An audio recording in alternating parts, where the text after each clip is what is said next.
네, 오늘은 나중에 온 이 사람에게도 라는 제목으로 말씀을 전하도록 하겠습니다.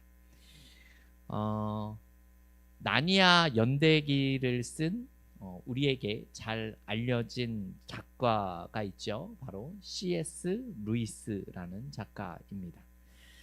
자신의 책에서 사람들의 마음속에 자리 잡은 이 원죄의 흔적을 C.S. 루이스는 이기심이다 라고 이렇게 설명을 했습니다. 생각해보면 맞는 말처럼 보여집니다. 남녀노소를 불문하고 전 세계에 있는 모든 사람들의 마음속에 자리 잡고 있기 때문에 그렇다라는 거죠. 태어나는 순간부터 마지막 숨을 내쉬는 그 순간까지 우리를 떠나지 않고 마치 죄의 씨앗처럼 우리 마음 깊은 곳에 도사리고 있다가 적절한 기회가 되면 언제든지 죄의 모습으로 자라나게 되는 것, 그것이 바로 이기심이다라는 겁니다. 또한 이기심은 세상의 모든 것이 나를 위해서만 존재하며 더 나아가 나에게 필요 없는 것들은 무가치한 것이다 라고 여기는 마음이기도 합니다. 즉 나의 삶의 주인은 바로 나뿐이다 라고 생각을 하는 거죠. 우리가 보기에는 너무나 예쁘고 천사 같아 보이는 아이들에게도 사실 이 이기심은 존재하고 있습니다. 지금이 어떤 시기입니까? 한 해를 마감하는 또 한 해를 돌아보는 이런 시간이지 않습니까? 어쩌면 우리가 지내온 이 시간들은 세상을 가득 채우고 있었던 이런 이기심 속에서 우리는 서로 고군분투하며 살아가고 있는지도 모르겠습니다.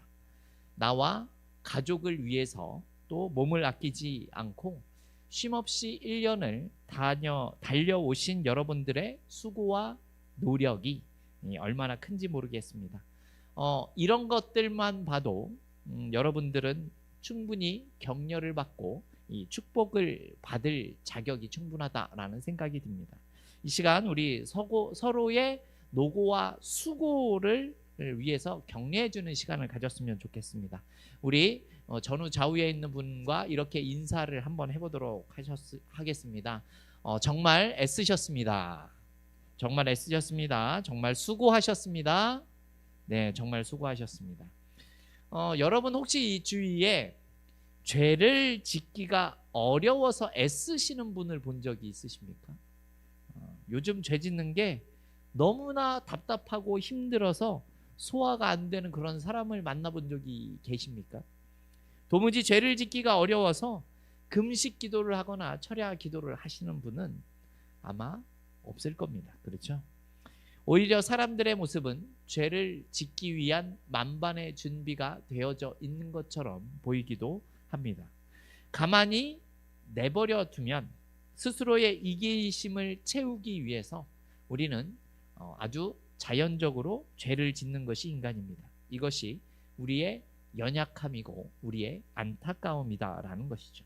오늘 우리가 함께 읽은 말씀에서도 우리 인간의 연약함과 안타까움을 발견할 수 있는데요. 그것이 무엇인가 하면 오늘 11절과 12절에 나온 말씀을 통해서 우리가 알 수 있습니다. 우리 11절과 12절 말씀 좀 보여주시겠습니까? 우리 한 목소리로 읽겠습니다. 받은 후 집 주인을 원망하여 이르되 나중 온 이 사람들은 1시간밖에 일하지 아니하였거늘 그들을 종일 수고하며 더위를 견딘 우리와 같게 하였나이다. 아멘. 이 오늘 본문의 내용은 우리가 이미 익히 들어서 알고 있는 이 포도원 품꾼의 비유입니다. 포도원의 주인은 수확을 위해서 한 데나리온의 일당을 약속하고 일꾼들을 데려오게 되는데 아침 6시부터 오후 5시까지 5차례에 걸쳐서 일꾼들을 데려와 일을 시키게 됩니다. 근데 문제가 무엇이죠? 하루의 일과를 마치고 나서 이 품삯을 정산하는 중에 일이 발생하게 되는 거죠. 포도원 주인이 청지기를 불러서 모든 일꾼들에게 한 데나리온씩 동일한 품삯을 주라고 한 것이 문제가 되는 겁니다. 다시 말해서 아침 6시에 와서 12시간을 일한 사람이나 오후 5시에 와서 1시간을 일한 사람이나 동일하게 한 데나리온을 주라고 한 것입니다. 그러자 먼저 온 일꾼들이 주인을 원망하면서 12절에서 우리가 읽어봤지만 이렇게 항의하고 있는 겁니다. 아니 이게 말이나 되는 겁니까? 하루 종일 땡볕에서 땀 흘리면서 일한 사람과 또 해질 무렵에 들어와 1시간 정도 일한 사람들이 어떻게 같은 임금을 받을 수가 있겠습니까? 이거는 너무나 공평하지 않습니다. 말도 안 되는 일 아닙니까? 정의롭지가 않습니다. 네, 이렇게 얘기를 한 것이 12절의 내용이죠. 여러분 생각에는 어떻습니까? 사실 이 일꾼이 하는 말이 틀린 말은 아닌 것처럼 보이지 않습니까? 그죠? 더 많이 일한 사람이 더 많이 받지는 못하더라도 적게 일한 사람이 많이 일한 사람과 동일하게 받는 일은 여러분 못마땅하게 생각되지는 않으십니까? 그런데 이런 불만에 대해서 포도원 주인의 대답이 무엇입니까? 15절에 나온 말씀 우리 같이 한번 읽어볼까요? 15절입니다. 말씀을 좀 띄워주십시오. 15절이 없나요? 네네. 제가 읽겠습니다. 내 것을 가지고 내 뜻대로 할 것이 아니냐, 내가 선함으로 네가 악하게 보느냐입니다. 오히려 포도원 주인은 먼저 와서 하루 종일 일한 사람들의 불평을 보며 너희들이 악하다라고 이렇게 표현을 하는 내용입니다. 15절의 하반절의 이 헬라어 본문을 보게 되면 직역을 하면 이렇습니다. 여기서의 악하다는 너희의 눈이 악하다 이런 뜻입니다. 이런 포도원 주인의 대답은 새벽부터 와서 하루 종일 일한 일꾼이나 오늘 이 말씀을 읽은 우리에게나 조금은 당황스러운 대답이 될 수 있다라는 사실은 맞는 것 같습니다. 이것이 그저 주인이 내가 내 맘대로 하겠다는데 너희들이 무슨 상관이냐라고 배짱을 부리는 것과는 사실 다른 내용입니다. 일하고 수고한 만큼 받는 것이 정당하다라고 여기는 우리의 생각을 악하다라고 표현하기 때문에 사실 우리의 마음속에 불편함이 생길 수 있다라는 겁니다. 새벽부터 종일 수고한 사람과 1시간 남짓 일한 사람이 모두가 같은 대가를 받게 된다면 그것이야말로 불공평하고 악한 것이 아닌가라는 생각을 우리는 모두 다 가지고 있기 때문에 그렇습니다. 어떤 분이 이야기를 하신 내용입니다. 재미있는 일이다라고 해서 하는 내용이었는데요. 그날따라 유난히 밝은 모습을 한 그 집사님을 만나서 오늘 무슨 좋은 일이 있으셨습니까? 라고 이렇게 물어봤다라고 합니다. 그런데 집사님이 교회로 오는 길에 이 상습 정체 구간을 만나게 되는데 특히 간선도로로 빠지는 그 출입구가 막혀서 종종 긴 줄이 늘어서게 된다라는 겁니다. 차들이 길게 늘어서는 행렬이 생기면 여러분 무슨 일이 발생합니까? 갑자기 맨 앞으로 들어가서 깜빡이를 켜고 진입을 하는 차들이 생기기 마련입니다. 심지어 깜빡이도 켜지 않고 무작정 밀고 들어오는 차도 있는 것이 사실이죠. 좋은 마음으로 양보를 해줘도 고맙다라는 인사를 받지 못할 때도 있는 것이 사실입니다. 그런데 그날 아침은 달랐다고 합니다. 왜 그랬을까요? 바로 간선도로로 빠져나가는 그 출구 앞에 경찰이 떡하니 서 있었기 때문에 그렇다라는 겁니다. 경찰이 이 도로의 실선을 무시하고 그냥 이 새치기 하듯이 들어온 그런 차들을 옆에 세워서 딱지를 끊고 있는 모습을 본 겁니다. 그랬더니 그것을 보고 그 집사님은 마음이 통쾌하고 기분이 좋았다 이렇게 이야기를 했다라는 내용입니다. 때때로 우리는 이렇게 새치기를 하는 차들처럼 무엇이 옳은지를 뻔히 알면서도 잘못을 행하는 경우들이 있는 것이 사실입니다. 도리에 어긋나고 사람됨에 어긋나는 그러한 행동을 하기도 하는 겁니다. 그런데 내 눈앞에서 이렇게 새치기 같은 일들이 이루어지게 되면 우리의 마음은 분노로 가득 차게 되죠. 왜냐하면 그 사람이 한 일이 잘못된 일이다라고 우리는 생각하기 때문에 그렇습니다. 왜일까요? 그것이 옳은 일이 아니다라는 사실을 우리가 알고 있기 때문에 그런 겁니다. 그런 행동이 틀렸다라고 생각하기 때문에 그렇습니다. 여러분, 옳지 않는 일이 불편함으로 느껴지는 그것이 이미 우리 안에 옳은 것과 그른 것에 대한 최소한의 생각이 심겨져 있다라는 내용이지요. 그런데 오늘 본문의 모습을 자세히 보게 되면 포도원의 이 주인에게는 애초에 이런 갈등이나 불편함을 피할 수 있는 이 선택지가 주어졌다라는 사실을 우리는 생각해 볼 수 있습니다. 조금만 생각하면 이러한 일을 당하지 않아도 된다라고 우리는 볼 수 있다라는 것이죠. 이 포도원 주인이 한 3가지 정도의 선택지를 가지고 선택을 했다면 아마 어떤 이런 불상사는 생기지 않을 것 같습니다. 첫 번째 선택지는 무엇인가 하면요, 가장 나중에 온 이 일꾼들에게는 일한 만큼의 일당을 지불하면 되기 때문에 그렇다라는 겁니다. 아침 6시부터 저녁 6시까지 꼬박 12시간을 일한 일꾼들과 오후 5시에 도착해서 1시간 남짓 일한 사람들의 일꾼이 같은 급여를 받는다라는 사실은 불평이 있을 수 있는 부분입니다. 처음에 온 사람들의 입장에서는 그것이 공평하지 않은 처사라고 생각을 합니다. 따라서 오후 5시에 온 사람들은 이 한 데나리온의 12분의 1에 해당하는 금액을 주면 되는 거다라는 거죠. 유대의 역사가인 요세푸스라는 사람은 이 한 데나리온의 12분의 1 정도 되는 이 폰디온이라는 화폐가 이 당시에 이미 있었다라고 이야기를 합니다. 만약 포도원 주인이 가장 나중에 온 이 일꾼들에게 1폰디온을 품삯으로 주어졌다면 어느 누구도 불만을 가지지 않았을 것이다 라는 것이 첫 번째 방안입니다. 이 두 번째 방안이 있습니다. 그것이 무엇인가 하면 주인이 먼저 온 일꾼들에게 약간의 품삯을 더 얹어서 주는 겁니다. 그랬다면 이런 실랑이가 역시 벌어지지 않았을 거다라고 우리는 생각할 수 있습니다.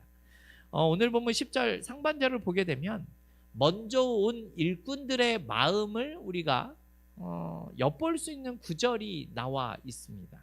어떤 내용인가 하면 먼저 온 자들이 와서 더 받을 줄 알았더니 라는 내용을 그 내용 속에서 알 수 있습니다. 가장 나중에 온 사람보다 무려 11시간을 더 일한 일꾼들에게 이러한 기대는 여러분 어찌 보면 너무나 당연하다라고 생각할 수 있지 않습니까?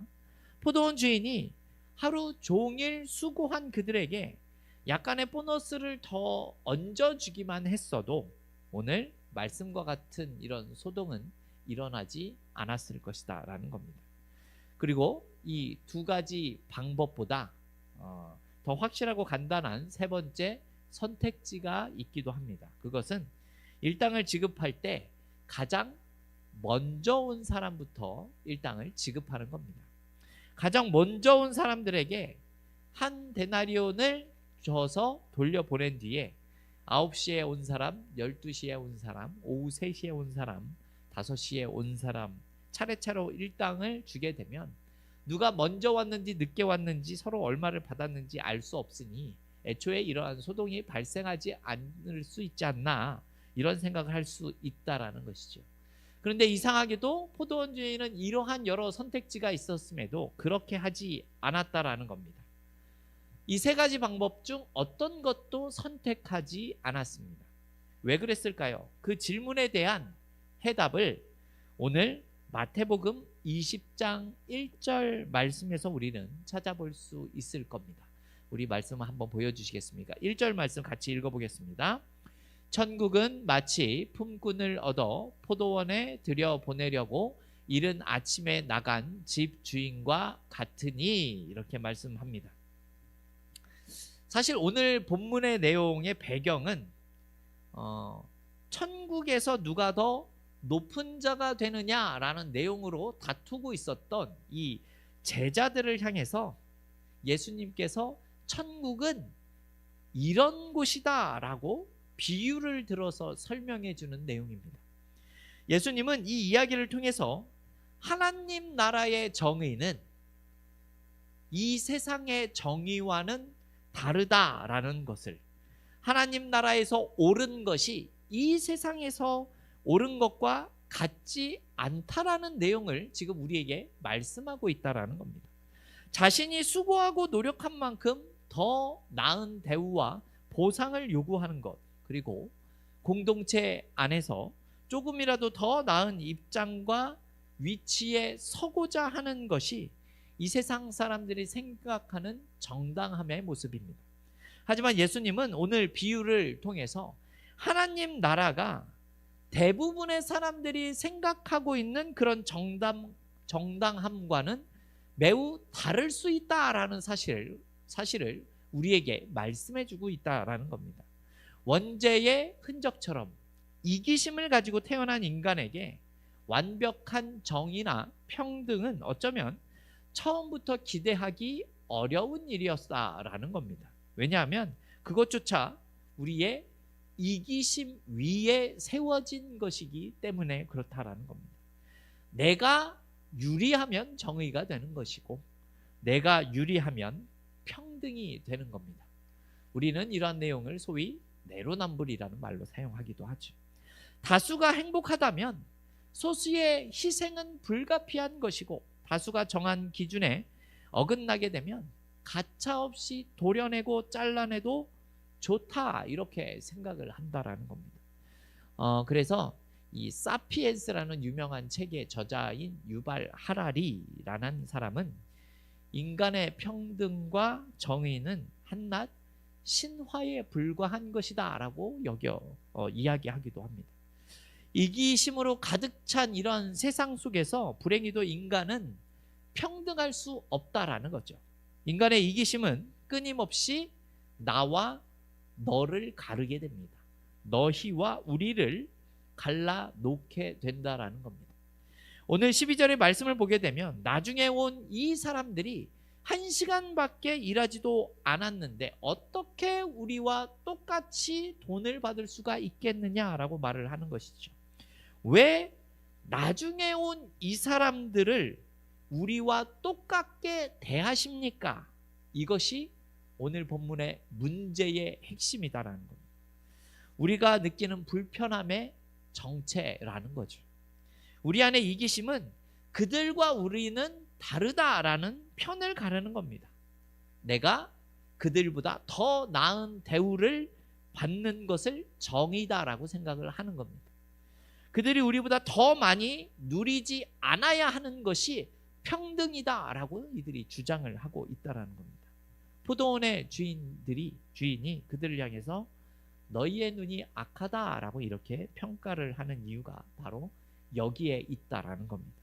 아침 일찍 도착해서 종일 수고한 일꾼들처럼 하루라도 더 먼저 예수님을 따랐기 때문에 자신들이 더 높은 자다라고 말하는 제자들을 바라보면서 하시는 말씀이 바로 오늘 본문의 이야기다라는 겁니다. 예수님은 하나님의 나라는 너희가 생각하고 있는 그런 나라가 절대로 아니다라고 이렇게 말씀하고 있다라는 것이죠. 하나님 나라는 가장 나중에 온 자들에게도 동일하게 한 데나리온의 데나리온의 일당을 줄 수 있는 나라다라고 말씀하고 있는 겁니다. 그 나라는 자격이 없는 사람도 능력이 없는 사람도 모자람이 있고 결핍을 채우시는 하나님의 이 넉넉한 은혜를 입을 수 있는 나라이다라고 지금 말씀하고 있다라는 겁니다. 이 신학자 중에 예레미야스라는 분이 계시는데 그분의 책 예수시대의 예루살렘이라는 책을 보게 되면 노동자의 하루 품삯인 이 데나리온에 대한 의미를 설명하는 내용이 나옵니다. 이 당시 일용직 노동자들의 1년의 품삯은 1년에 200데나리온 정도라고 합니다. 그러니까 365일을 매일 노동을 하는 것이 아니다라는 거죠.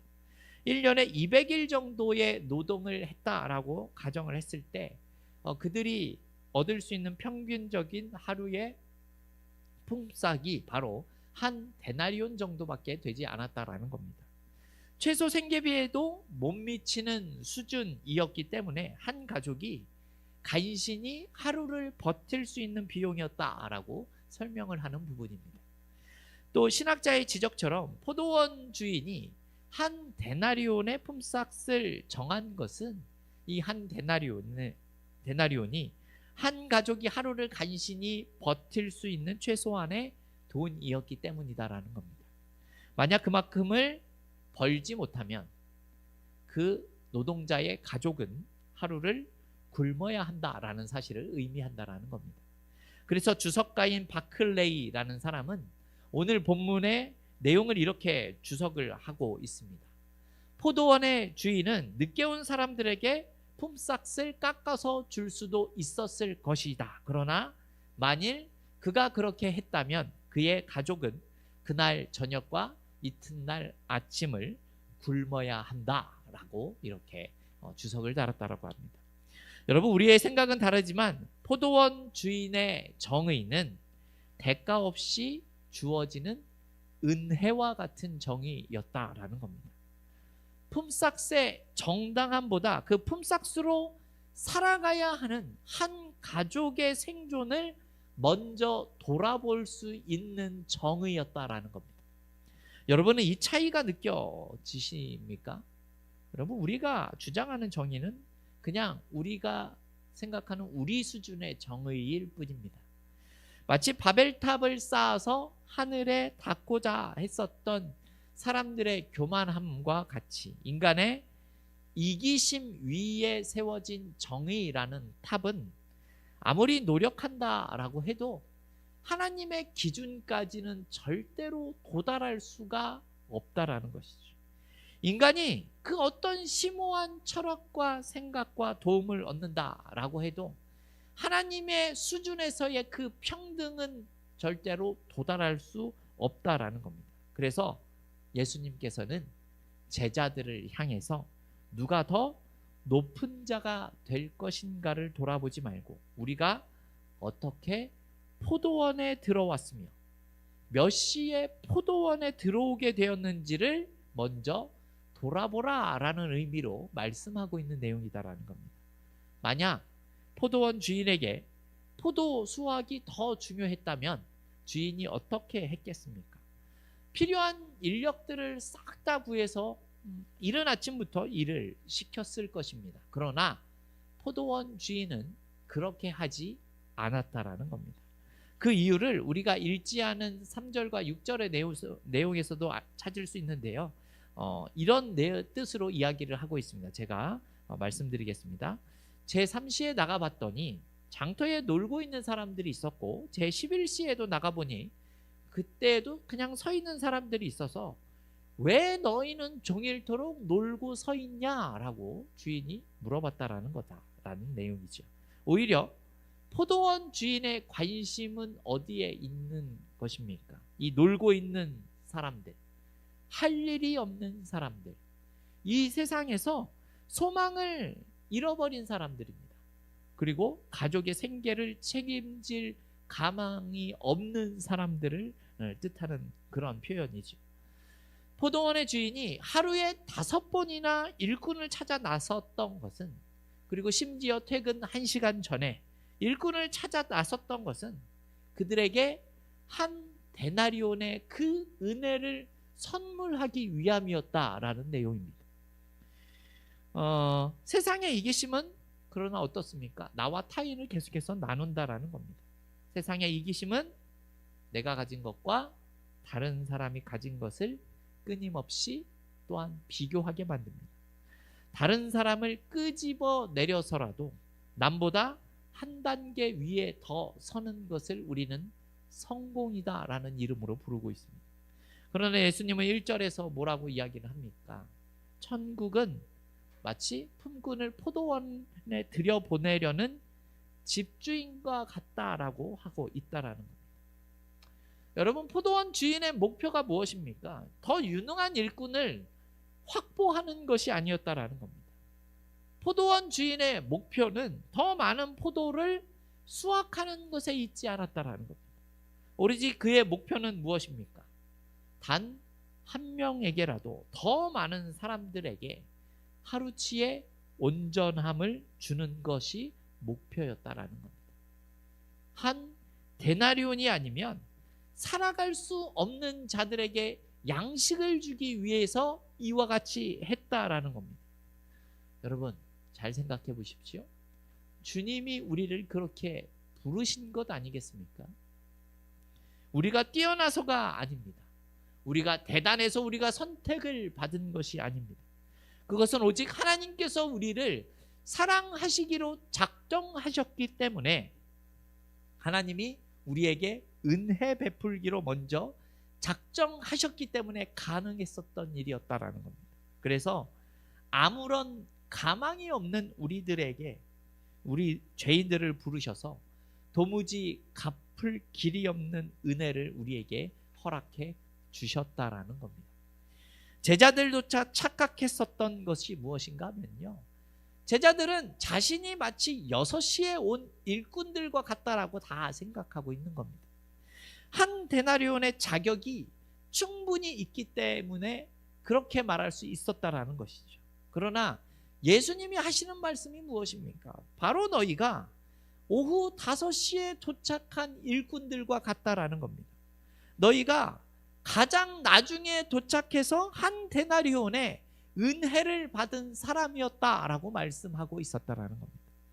더세움교회 성도 여러분, 하나님께서는요, 도무지 가망이 없는 우리를 부르셔서 하나님의 자녀로 삼으셨고, 도무지 살 길 없는 우리를 부르셔서 새로운 소망을 허락해 주셨습니다. 바로 우리가 가장 나중에 온 사람들이다라는 겁니다. 바로 우리가 포도원의 주인의 그 은혜가 아니었다면 오늘 하루를 버티고 살아갈 수조차 없는 사람들이었다라는 뜻입니다. 여러분, 우리의 한 해를 돌아보면 우리는 늘 수고보다 넘치게 주셨던 하나님의 은혜를 생각해 볼 수 있을 겁니다. 만약 가장 나중에 온 일꾼조차도 사랑하시는 하나님의 사랑이 없었다면 우리는 결코 오늘 이 자리에 설 수가 없었다라는 겁니다. 우리는 하나님의 귀한 자녀가 될 수 없었다라는 뜻이 되는 겁니다. 나중에 온 이 사람에게도 동일한 한 하나님의 은혜, 즉 구원의 은혜를 베푸시는 하나님이 아니었다면 어떻습니까? 우리는 고작 12분의 1의 구원에 만족할 수밖에는 없는 사람들이 된다라는 겁니다. 더세움교회 성도 여러분, 한 해를 마무리하고 새로운 한 해를 시작하는 이 순간에 하나님은 다시 한번 우리를 찾으시고 우리를 포도원에 초청하시고 계십니다. 이 세상의 마지막 때에 오후 5시에 여러분, 우리를 당신의 품으로 부르시고 우리에게 약속을 해주셨다라는 거죠. 늦게 온 너희들에게도 나는 틀림없이 한 데나리온을 줄 것이다 라는 내용입니다.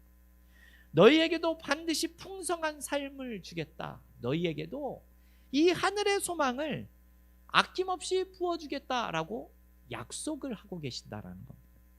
성도 여러분, 다가오는 새로운 한 해에는 우리가 먼저 경험한 이 놀라운 사랑을 증거하며 살기를 원합니다.